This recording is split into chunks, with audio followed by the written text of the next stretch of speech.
back on track, the present-day shrines. Here, here, and here.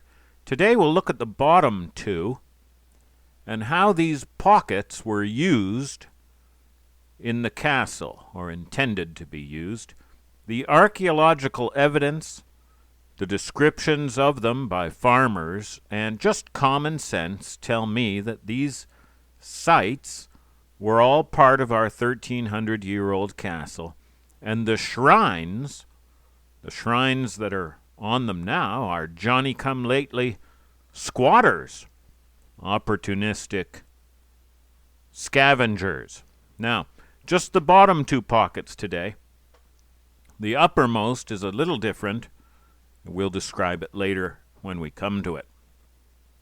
Both lower shrines are on flat ledges. Flat ledges. They are pockets alongside the road. Now, nothing on this mountain is flat except these ledges and the top. You throw up a wall alongside the road, and now you have a pocket fortress. A little mini pocket fortress. You see? The foundation of a wall here, parallel to the road. You put some ports for spears in that wall, and you put some archers on top. Hey, before each pocket, the road is narrow, it's single file.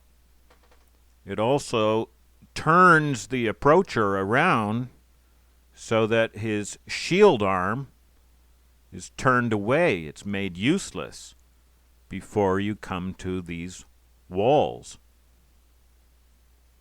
Each pocket has a rock overhang at the top of the road just before it. Put more guys up there. Now, if you send up your archers, send them on up. My guys will pick them off one by one as their heads come over the ridge. If you send up your axemen, send them up to chop at my wall. Be my guest. Come on right up close against my stabbing wall.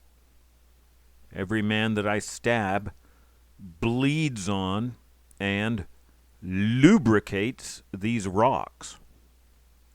Every man that falls becomes another obstacle to his comrades behind him. And I prefer injured to dead because they make flailing, screaming, interactive obstacles. You see what a handful of men could do here. At each pocket, they could hold up your whole army, and there's really not much you can do. I mean, yes, you have a choice. You can rush your men past or fight to take it. And these are both really bad options. If you rush past a pocket, you take a lot of casualties just in doing that, and you still have it in your rear. It's in your rear. You can't leave it in your rear. You can't leave it in your rear. So you have to take it. Well, go ahead, take it, and pay for it. Now, as soon as you begin to get through a wall, I just pull my men up and out of there by ladders. And they pull those ladders up after them. Well, congratulations. The pocket is yours. My archers are still above you. I have pots of hot sand. Smorgasbord asked about boiling oil. Now, the closest Japanese counterpart I could find was hot sand. So I'll have pots of hot sand roasting on the fire, and we'll fling red-hot sand down on your men, blinding some. Imagine red hot sand in your eyes, on your head, in your mouth, getting down your shirt, down your pants. I expect that men will stampede back from the rock wall in panic, pushing some friends over that edge and maybe toppling over themselves. I will also have flaming logs.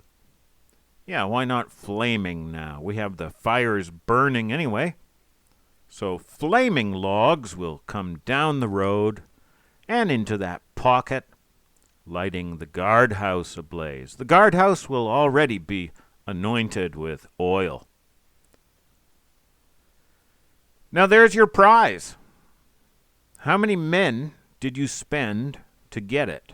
Well, never mind. Human life is cheap, especially in the ancient world. Well, no, still now.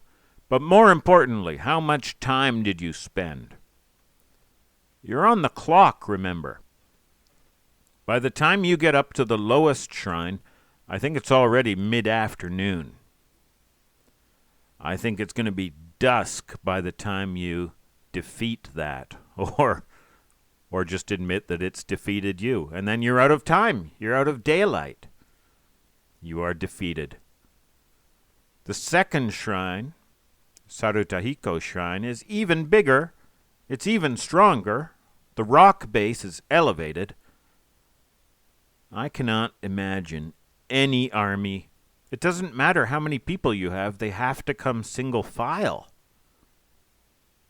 No, I can't imagine any army getting past the Sarutahiko Shrine pocket with daylight still remaining. Okay, that's how I would use these lower two pockets as I find them. Now our megalith is just above the second shrine, and I know you've been waiting so patiently to hear what they've been doing to it since our discovering it in November and presenting it to the public in March. And yes, they are worshipping it. Okay, coming up next, a word on the name of that second shrine.